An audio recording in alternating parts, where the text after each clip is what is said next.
نبی پاک صلی اللہ علیہ وسلم کے صحابی حضرت تمیم داری رضی اللہ تعالیٰ عنہ فرماتے ہیں میں حضور کے ساتھ تھا، ایک جگہ کھڑے تھے، ہم بہت سارے صحابہ تھے، ایک اونٹ دوڑا دوڑا آیا، اس نے نہ پہلے حضور کے قدم چومے، پھر کان میں کچھ کہا اونٹ نے، تو حضور فرمانے لگے تو فکر نہ کر، اگر تو سچا ہے تو تیری مدد ہوگی، اور اگر تو جھوٹا ہے تو تجھے تیرے جھوٹ کی سزا ملے گی۔ تھوڑی دیر گزری تو حضرت تمیم داری رضی اللہ تعالیٰ عنہ فرماتے ہیں کچھ لوگ دوڑے دوڑے آئے، عرض کرنے لگے حضور یہ ہمارا اونٹ بھاگ آیا ہے اور 3 دن سے بھاگا ہے، مل نہیں رہا۔ حضور فرمانے لگے یہ تو تمہاری شکایت کر رہا ہے، یہ تو کہہ رہا ہے یا رسول اللہ میں نے گرمی سردی میں ان کی خدمت کی، اور جب میں بوڑھا ہو گیا تو انہوں نے مجھے افزائش نسل کے لیے رکھ لیا، میری نسل سے ان کے کتنے اونٹ پیدا ہوئے، اب میں بوڑھا ہو گیا ہوں تو مجھے کاٹ کے ذبح کر کے کھانا چاہتے ہیں۔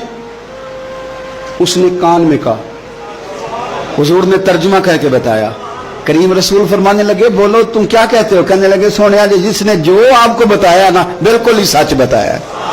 ابو داؤد شریف کی حدیث عرض کر رہا ہوں، حضور بالکل ایسے ہی ہے، گرمی سردی میں اس نے کام کیا، پھر ہم نے اس سے بڑے افزائش نسل کا کام لیا، حضور ذبح کرنا چاہتے ہیں۔ تو نبی پاک فرمانے لگے اتنی جو خدمت کرے اس کا صلہ پھر چھری ہے، تم اچھا صلہ دے رہے ہو؟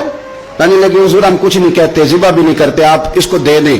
حضور فرمانے لگے اب نہیں میں تم پہ اعتماد کرتا، اس طرح کرو میرے ہاتھ بیچ دو۔ 100 دینار کا میرے نبی پاک نے اونٹ خرید لیا۔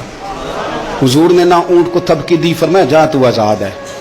اونٹ نے نا پتہ نہیں کیا باتیں کی، ایک بات کی تو حضور نے فرمایا آمین، دوسری کی تو کہا آمین، تیسری کی دعا کی تو کہا آمین، چوتھی بات اونٹ نے کی تو نبی پاک رو پڑے۔ اونٹ چلا گیا، صحابہ کہتے ہیں عرض کی یا رسول اللہ اونٹ نے کیا کہا ہے؟ تو حضور فرمانے لگے اس نے پہلی دفعہ یہ کہا ہے کہ یا رسول اللہ اللہ آپ کو میری طرف سے، اسلام کی طرف کے اور قرآن کی طرف سے بہترین صلہ عطا کرے۔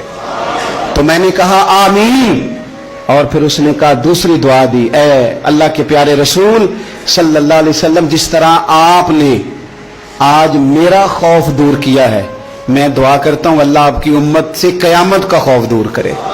اور میں نے کہا آمین۔ تو نبی پاک صلی اللہ تعالی علیہ وآلہ وسلم فرماتے ہیں پھر اس نے تیسری دعا کی، عرض کی یا رسول اللہ صلی اللہ تعالی علیہ وسلم جس طرح آج آپ نے میرا خون بچایا ہے، سنیا میری دعا ہے رب تیری امت کا خون محفوظ کرے۔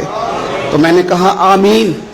حضور فرماتے ہیں پھر اس نے چوتھی دعا کی، یا رسول اللہ میری دعا ہے آپ کی امت لڑے نہ، جنگ و جدال نہ کرے، آپس میں گلے نہ کاٹے۔ تو حضور فرماتے ہیں میں نے آمین بھی کہا اور میں رو بھی پڑا، اس لیے کہ یہ دعا میں نے اپنے رب کریم سے مانگی تھی کہ اے اللہ میرے امتی لڑے نہیں، آپس میں لڑے نہیں۔ اور یارو بچے لڑتے ہیں، بچے لڑتے ہیں تو کیا باپ خوش ہوتا ہے؟ وہ تو پریشان ہوتا ہے، روتا ہے، میری امت لڑے نہ۔ تو میرے رب کریم نے فرمایا محبوب یہ دعا مجھ سے نہ مانگیے، یہ خدا کی حکمت کا تقاضا ہے، یہ لڑیں گے۔